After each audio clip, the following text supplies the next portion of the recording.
मैं तो इस बारे में मेरा एक ज़हन था या स्केप्टिकल था कि ज़रूर कुछ रिएक्शन आएगा।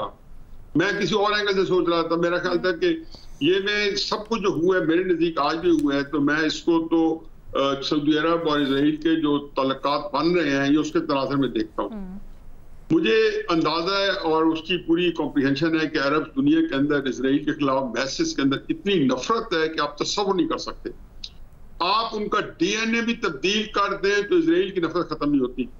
अब ये जो इजराइल के और सऊदी अरब के तल्लुकात बन रहे थे, तो मुझे ख्याल था कि सऊदी अरब के अंदर से कोई रिवॉल्ट ना हो जाए या कुछ पुरतशद्दुद किस्म की कोई रिएक्शन ना आए। हालांकि वहां उन्होंने बड़ा क्रश करके रखा हुआ है।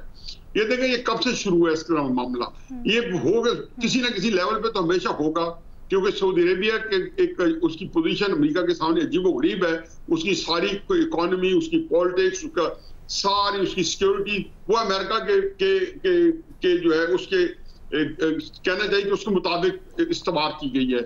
इसलिए उनका अमेरिका से दूसरा मुखालिफ सोचना तो मुमकिन नहीं है। लेकिन जब से MBS आया है, मोहम्मद बिन सलमान, इनका कमांड एंड कंट्रोल बढ़ा है, डिफेक्टिव रूलर बने हैं सऊदी अरेबिया के और 100% कमांड संभाली है, तो इजराइल के साथ तल्लुकात और फिर उसका जो एक सऊदी अरेबिया के अंदर पूरा उनका सिस्टम जो है ओपनिंग अप जो था उसमें उन्होंने वो सारा इंट्रोड्यूस कराया।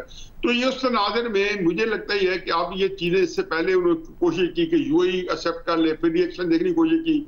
पाकिस्तान पे ये दबाव पिछले 20 साल से सऊदी अरेबिया का है कि आप इजराइल के साथ कोई ना कोई तल्लुकात इस्तेमाल करें, और हमने पिछले दिनों भी यही चीज यहाँ पे ही इसी रिपोर्ट कार्ड में डिस्कस की है कि किस तरीके से पाकिस्तान के ऊपर एक दबाव पड़ रहा था और हमने उसको किस तरीके से फिर हमारी तरफ वो भी हम भी एक लिटमस टेस्ट के तौर पे हर दफा भेजते हैं। खुर्शीद कसूरी साहब मिले टर्की में इजरायली अपने काउंटर पार्ट के साथ, फिर उसके बाद पिछले दिनों फिर एक स्टेटमेंट आई जी, उर्दगान भी कह रहा है जी पाकिस्तान जो इजराइल से अपने सफारती तल्लुकात बहाल करे। वो सारे उसकी चीजें वो कहता है ना फायरिंग ऑन ऑल सिलेंडर्स, तो पाकिस्तान के अंदर वो सारी कार्रवाई होती रही। मैं इसी इनको इंटरकनेक्ट कर देता हूँ दो फिक्रों में।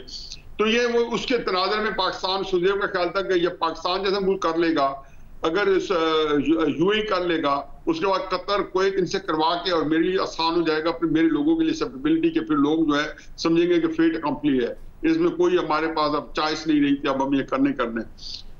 मुझे ये लगता है कि जी हमास ने बड़े कैलकुलेटेड तरीके से, उनको ये बड़ा अफसोस होगा, गुस्सा होगा कि वो बिट्रेड फील कर रहे थे। उनका ख्याल ये इसमें दो राय नहीं थे कि जो जिनका मेरे से भी 2-4 बंदों का राब्ता है वहां, तो उनका ये ख्याल था कि ये इससे बड़ा बिट्रेल हो नहीं सकता। और हमेशा से हमें कहते थे कि पाकिस्तान में आप लोग जो है कम से कम हम आपको आखिरी वक्त तक समझते हैं कि आप हमें बिट्रे नहीं करेंगे। जो बंदे इजराइल से तल्लुकात बढ़ाता है, इजिप्ट ने बढ़ाए हैं, किसने बढ़ाए, तो वहां ये समझा जाता है हमास के लोगों के बाहर के जेल में ये है कि ये हमारे साथ बिट्रेल हो रहा है। वो और चीजों को वहां पे समझने कासिर है कि इजराइल का और कई प्रॉब्लम है, US अमेरिकन भी है, वेस्टर्न प्रेशर भी है। अब क्राइसिस ये है कि ये जो जैसे बेनजीर ने कहा है बड़ा कॉम्प्रिहेंसिव उसे बता दिया है, उसमें मुझे को ऐड नहीं करना। इसके कॉन्सिक्वेंसेस जो है ना ये अब अनएंडिंग भी है और ये बड़े खतरनाक है। ये मेरा ख्याल है कि कोई बहुत बड़ी जंग न छिड़ जाए।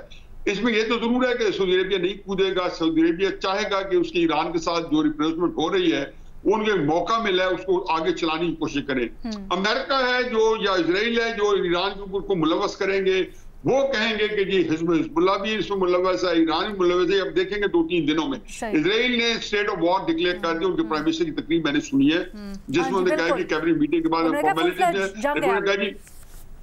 कहा हमारी जंग है। और ये खैर कोई ऐसी चंबे की बात नहीं है, मतलब यूएस का भी रिएक्शन आ गया है, उन्होंने भी मजम्मत की है। नहीं अभी तो मजम्मत है, लेकिन अभी एक 2-3 दिन में ये ईरान को अंदर जो है जिसको कहना चाहिए कि रोप इन करेंगे और उसके बाद ये फिर सऊदी अरेबिया के लिए प्रेशर बढ़ जाएगा उस एंगल से जो नथिंग टू विद दैट कि ईरान और सऊदी अरब के तल्लुकात जो कि बेनजीर ने कहा कि उनके ऊपर एक प्रेशर आएगा, क्योंकि ये बड़ी अजीब बात होगी कि फिर लंबी कहानी है जो एक कमेंट में खत्म कर देता हूं मैं कि ये एक नया एक ब्लॉक बन रहा था Saudi Arabia, Iran, China, Russia, जो कि पहले पाकिस्तान में किस जमाने में नवाज शरीफ के वक्त में बनने की कोशिश हुई थी, लेकिन वो भी बिन चले मुरझा गया था। ये हकीकत ये है कि अमलन ये हिट चाइना को भी किया जा रहा है इसी एक हमले में। आप देखेंगे तो आप बिल्कुल सही कह रहे हैं। अभी जो ईरान सऊदी ताल्लुकात में मीडिएशन किया है